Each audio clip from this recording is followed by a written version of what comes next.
আপনারা জানেন আমাদের রাজ্যে এই বেশ কয়েকদিন ধরে জিনিসপত্রের দাম ভয়ানক অবস্থা, বিশেষ করে খাদ্য সামগ্রীর দাম, চালের দাম, ডালের দাম, ভোজ্য তেলের দাম, মশলাপাতির দাম, পেঁয়াজ, রসুন, সবজি এগুলো আকাশ ছোঁয়া, ধরা যাচ্ছে না। এবং 10% থেকে 50% অবধি বেড়েছে।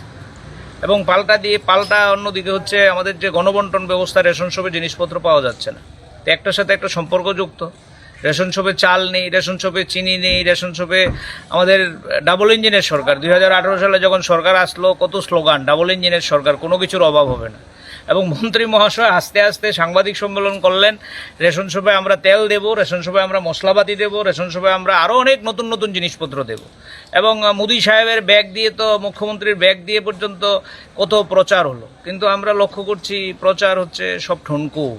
সরষের তেল নেই, চিনি 3 মাস ধরে রেশন শপে নেই, চাল কমিয়ে দিল, রেশন শপ কার্ড প্রতি চাল কমিয়ে দিল।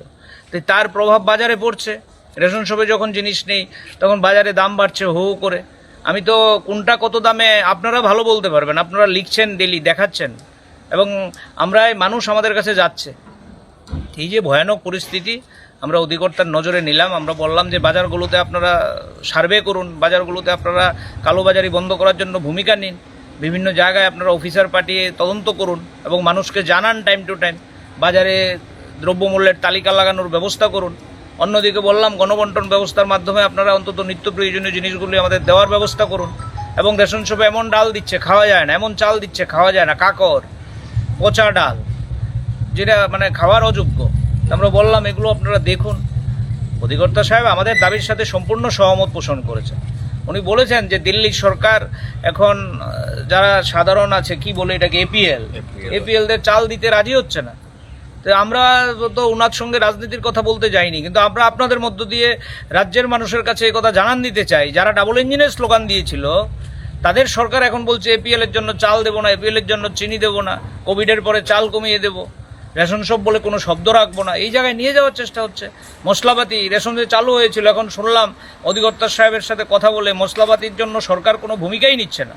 রেশন দোকানদাররা যদি ইচ্ছা করে মশলা বাজার থেকে কিনে এনে বিক্রি করতে পারে, তাতে সরকার কমিশনও দেবে না, পার্সেন্টেজও ছাড় দেবে না। তাহলে সরকার যদি ভূমিকা না গ্রহণ করে রেশন শপের ডিলাররা অন্য খান থেকে জিনিস এনে বিক্রি করবে, এটা তো হতেই পারে না।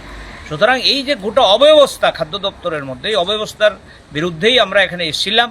আমরা রাজ্যের মানুষের কাছে আপনাদের মধ্য দিয়ে জানান দিতে চাই, এটা সুরাহা এই সরকার করতে পারবে না। আমরা আগেও বলেছি, আবারও বলছি, এই সরকারের বিরুদ্ধে মানুষ যদি রাস্তায় নেমে যুদ্ধ ঘোষণা করে, তাহলেই একমাত্র যুদ্ধ ঘোষণা আবার অন্যরকমভাবে ব্যঙ্গ করতে পারে। যুদ্ধ ঘোষণা আমরা বলছি না সরকারকে টেনে হিঁচড়ে নামিয়ে দাও, সরকারের বিরুদ্ধে ঘৃণা তৈরি করে সরকারকে বদলাতে হবে। এই দেখুন না, গোটা রাজ্যে যখন আমরা হইচই করলাম, সিপিআইএম প্রথম রাস্তায় নেমেছিল। আজকে দেখলাম আপনাদের এই সোশ্যাল মিডিয়ার মধ্যে, আপনাদের টিভি চ্যানেলের মধ্যে বিদ্যুৎ মন্ত্রী সাংবাদিক সম্মেলন করে বলছে যা বিল বাড়িয়েছি আমরা উইথড্র করে নিলাম। এ তো আমার পকেট থেকে 10 টাকা নিয়ে বলছে তোমার 10 টাকা আবার দিয়ে দিলাম। আমার বিদ্যুৎ বিল বাড়ালো, এখন বলছে মানুষ আন্দোলন করেছে আর বলছে এই বিদ্যুৎ বিল আমরা উইথড্র করলাম। বলছে ফিক্সড চার্জ সরকার আমরা ভর্তুকি দেবো। তুমি ফিক্সড চার্জ বাড়ালে কেন? তুমি মানুষের উপরে বোঝা চাপালে কেন? এখন আমার পকেট থেকে টাকা চুরি করে আমাকে ভর্তুকি দিচ্ছ। এ তো আজব গায়ের গজব কথার মতো গল্প হয়ে গেল। সুতরাং এই চলছে, সরকারটাই চলছে এরকমভাবে। এটা কথায় মারিতং জগৎ, ফ্লেক্সের সরকার, প্রচারের সরকার। সুতরাং আমাদের অফিসারদের বিরুদ্ধে কোনো বক্তব্য নেই। অফিসাররা হচ্ছে সরকারের নীতি তারা লাঘু করে মাত্র। তারপরও আমরা সরকারের নজরে দিয়েছি। আমরা অধিকর্তা সাহেবকে বলেছি আপনি ঊর্ধ্বতন কর্তৃপক্ষের নজরে দিন। তবে আমরা আপনাদের কাছে বলবো, আমরা রাস্তায় থাকবো। আমরা আজকে অধিকর্তার কাছে এসেছি, পরবর্তী সময় মন্ত্রী হোক, রাস্তায় নেমে হোক।